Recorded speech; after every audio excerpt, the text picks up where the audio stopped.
Well, every year the NFL only produces one winner, and this past year the winner was the Baltimore Ravens. The Ravens completed an improbable run to the Super Bowl with a victory over the San Francisco 49ers. The reason I say it was improbable was because they lost 4 out of their final 5 regular season games. I mean, heading into the playoffs, nobody had Baltimore winning the AFC, much less the Super Bowl, but that's exactly what they did, and they did it the hard way. After beating the Colts at home, the Ravens beat Denver on the road, New England on the road, and San Francisco at a neutral site, obviously, the Super Bowl. Now, heading into the postseason, I think most people would have probably listed Denver, New England, and San Francisco as the 3 best teams in the league. So the Ravens beat the best. They did it in convincing fashion. They led for most of all 3 of those games.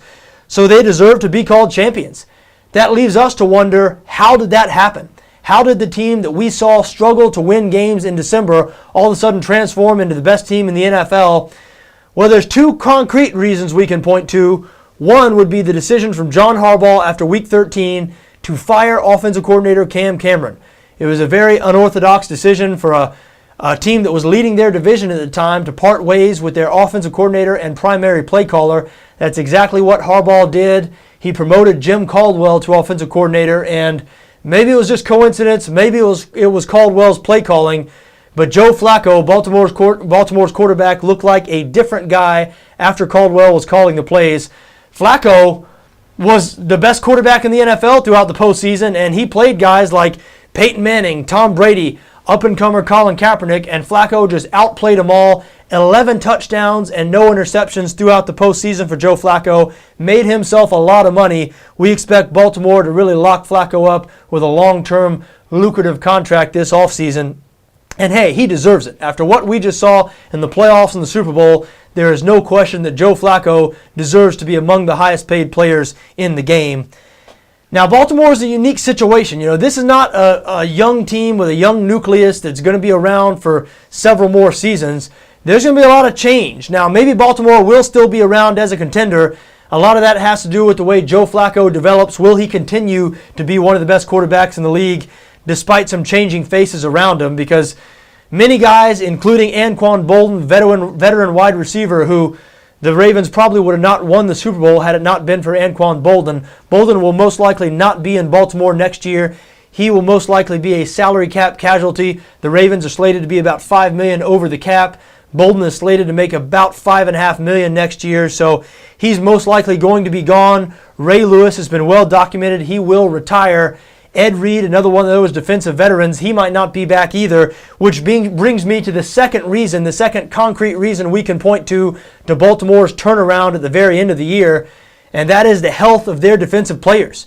Their veteran core of Terrell Suggs, Ray Lewis, and Ed Reed were not on the field together until the wild card game against Indianapolis.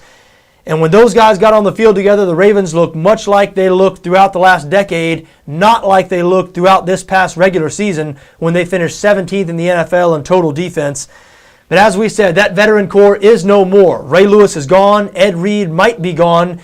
And there are going to be some more personnel changes on Baltimore's defense. Now, it's imperative that they lock up guys like Dannell Ellerbe, Paul Kruger, up-and-coming guys who have become cornerstones of that defense. Ellerbe really is a better player than Ray Lewis or was at this point of their respective careers. You can't undersell the effect that Ray Lewis's leadership had on that defense, though, and sort of the galvanizing effect that he had, that his announcement that it would be his last ride had on this team throughout the playoffs. I think even though that stuff sounds a little bit cheesy and sounds like somebody might say who might be trying to read too much into it, in the case of Baltimore, in the case of this team, if you've observed Ray Lewis, the way he interacts with his teammates, the way his teammates respond to him, I don't think the whole leadership angle is cheesy and corny. I do think there's something to that, and I think it's a big reason why Baltimore won the Super Bowl this last year. And no doubt they're going to miss that going forward. I mean, even if Baltimore is able to retain guys like Ellerbe and Kruger, we know Ladarius Webb's coming back from injury. He was their best defensive back before he went down.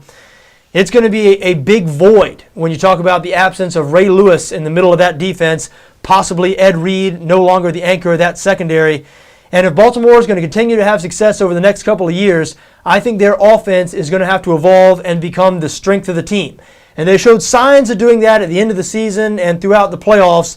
but they're going to have to continue moving in that direction. Ray Rice, certainly one of the best running backs in the league. Bernard Pierce, the young rookie who proved to be very capable filling in for Rice in the postseason. As a matter of fact, look for Baltimore to become more of a two-headed running back rather than Ray Rice just dominating all the touches in the backfield in the coming years. I think Bernard Pierce certainly showed his worth. We mentioned Anquan Boldin might not be there next season, so I'm sure they'll look to sign somebody in free agency or draft somebody to replace what Boldin gave them. And you can't undersell what Anquan Boldin gave him, because Torrey Smith and Jacoby Jones, those guys are downfield threats. But Boldin is that reliable guy who can be counted on. You could tell Joe Flacco was extremely comfortable throwing the ball his direction, whether he was covered or not. And so Flacco is going to miss Anquan Boldin. Flacco is going to have to evolve, as we said, with different faces around him. Will he be able to do that? Quite frankly, I'm not sure. That will be central to the question of whether Baltimore will be able to contend in 2013 and going forward.